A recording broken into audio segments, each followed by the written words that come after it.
कलम से जुल्म का सर नीचा करना चाहूँ तो मुझे झूठी तहमत लगाकर माशरे में रुश्वा किया जाता है।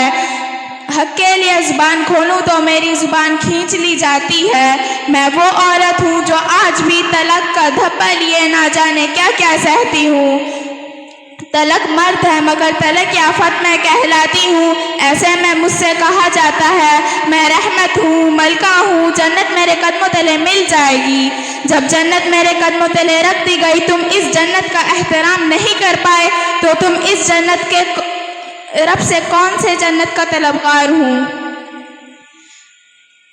तुम्हारे इस माशरे में इस रब ने मुझे बुलंद दर्जा दिया, मगर ए इब्ने आदम तुम क्यों भूल गए कि मैं भी बिनते हवा हूँ। मैं बिन बाप, बिन भाई, बेटी, अपना घर चलाने, माँ का कंधा बनने जब घर से बाहर निकलती हूँ तो ना जाने मुझे कितनी गंदी हवस भरे नज़रों का सामना करना पड़ता है।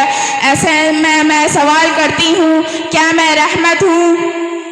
ज़माने जाहिलियत में औरत के हुकूक को इस कदर पामाल किया जा चुका था कि घर में बेटियों का पैदा होना बर्दाश्त नहीं कर सकते थे। मासूम बच्चियों को दफन कर दिया जाता था, मगर तभी अल्लाह के प्यारे नबी मोहम्मद सल्लल्लाहु अलैहि वसल्लम ने दुनिया में तशरीफ़ लाकर ये वाज़ी किया कि ऐ लोगों, औरत अगर बेटी है तो ये इज्जत है, बहन है तो ये तुम्हारी नामूस है, बीवी है तो ये तुम्हारी जिंदगी की साथी है।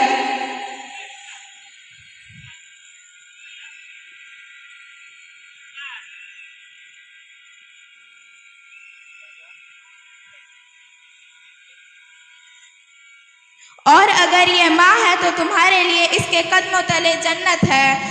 और यह भी फरमाया कि जिस आदमी की 2 बेटियां हों वो इनकी अच्छी तरह से तरबियत करे, इनको तालीम दिलवाए, हत्ता कि इनका फ़र्ज़ अदा करे तो ये जन्नत में मेरे साथ होगी।